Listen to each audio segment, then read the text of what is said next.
So this is the model answer video for the option Key Assessment 3 Resit. Name structure X. Big thing in the middle of these big round things. Well, you should get that. Haversian canal. And describe its role. Well, it's got blood vessels in, it's got nerves in, it's got lymph vessels in. Main role is to supply oxygen and remove CO2. So supply oxygen, remove CO2. State the percentages of organic and inorganic. This is just remembering it from your notes. So it's more inorganic than organic. Remember things like collagen would be more organic. And then we've got a bit of blurb about bone mineral density and osteoporosis. And we have a drug, denosumab, whatever that is. With reference to the mineral composition of compact bone and the cells, so we need to talk about the cells. We definitely know about that. Describe how bone remodeling takes place and suggest how this denosumab can be used as a treatment. So cells, and relate that to mineral composition, we can do that. So the cells that we know about are osteoblasts,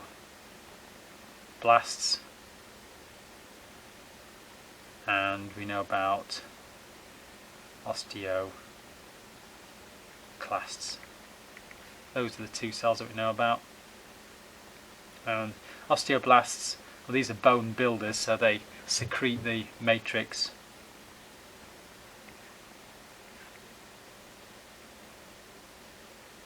Or it might be the ossification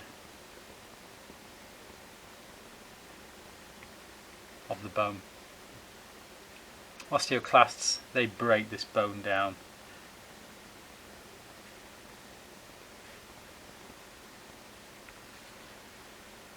And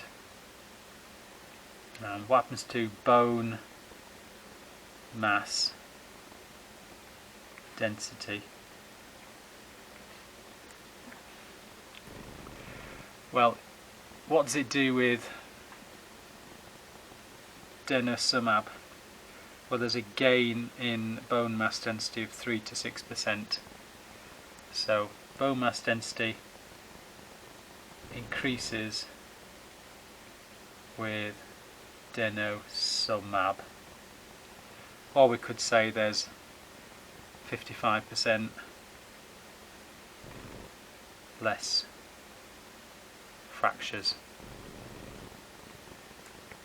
And so we can say that we've got less breakdown taking place. So osteoblasts working faster than osteoclasts. So we've talked about the mineral composition in relating to these cells, and we've talked about the effect of the drug. With reference to the data provided, would you have denosumab or estrogen as the most effective treatment? Well, the most telling figure here is the fracture reduction. So we get double the fracture reduction with denosumab rather than estrogen there. So the drug I'm going for is denosumab, and reduces the risk fracture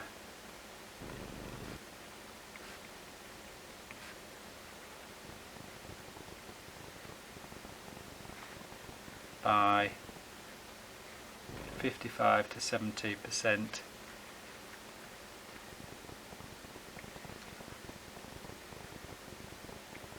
Estrogen only 20 to 30%. So that's explaining our choice.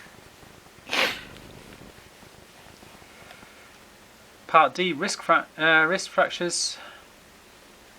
Now we've got an image of a wrist fracture. It's displaced, suggest one possible treatment for this. Well, the first thing we need to do is put it in place again and then hold it firm until it heals. That's really what we need to do. So we need to realign the bones and then immobilize with a cast possibly.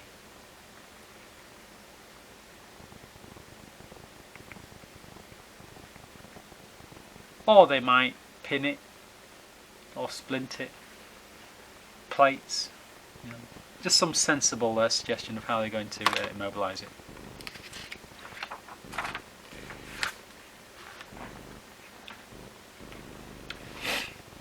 Here's a diagnosis of osteoporosis, lots of images and figures.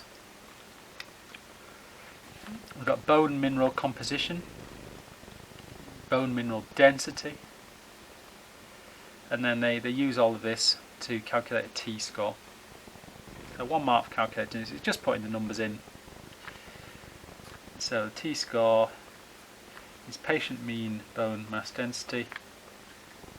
So that is that one, 0.759, minus the young adult mean. Young adult mean, that is 1.0.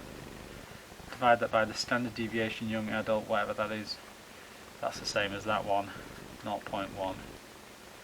So when you do that, you get 0.759 minus 1, and then divide that by 0.1 minus 2.41, and that's your answer. So just putting numbers into an equation. Use the T-score and the information provided to diagnose a condition. So the condition is this one here. So minus 2.41 is about there. So the condition is osteopenia, so low bone mass. So it's not normal bone density or not osteoporosis, it's this in between one. Fracture risk, that's this one. Well, there's our 2.41 line, and we've got our age of 60 from the text, and so we're there, and that is in moderate risk. Moderate risk of fracture. So just using that number.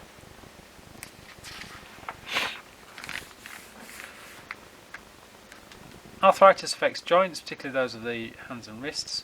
Compare and contrast the structure and movement of the wrist and the fingers. So 4 marks. So we're going to talk about the wrist and finger. The wrist can move in all sorts of different ways. That is a gliding joint. The finger can only move kind of up and down like that. That's a hinge joint. And we sort of just need to explain there's a wider range of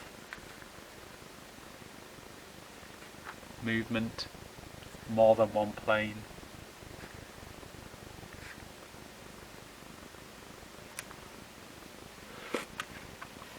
Our hinge joint bends in one plane.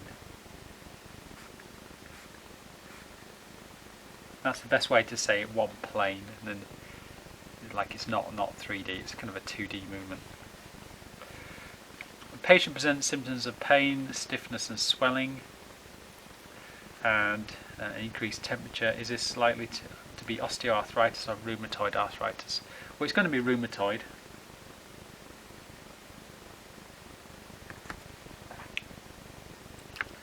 Because that's usually the inflammatory response, increased blood supply to the joint. That's the problem there. That will increase the temperature and the swelling as well. So it's an inflammatory response, so more blood to the joint. And what else can we say about this? Well, what's causing it is an autoimmune disease or response. And those are your 3 marks there.